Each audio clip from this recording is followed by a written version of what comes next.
Terima kasih Anda masih menyaksikan Kompas Malam, Saudara. Wali Kota Solo yang juga kader PD Perjuangan Gibran Rakabuming Raka meminta maaf usai Bawaslu menyebut video kepala daerah yang mengajak pilih bakal capres adalah melanggar Undang-Undang Pemilu.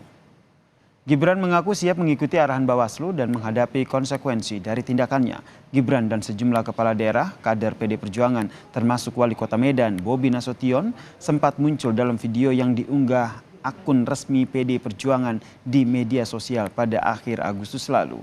Dalam video tersebut, Saudara, Gibran mengajak warga untuk memilih PDI Perjuangan dan Capres Ganjar Pranowo saat pemilu 2024 mendatang. Segala konsekuensinya, sanksi atau hukuman kami mengikuti dari Bawaslu saja. Dan untuk kedepannya ini menjadi pelajaran bagi saya. Saya mohon maaf atas kesalahan saya. Ada mungkin sudah kontak komunikasi dengan Bawaslu? Belum.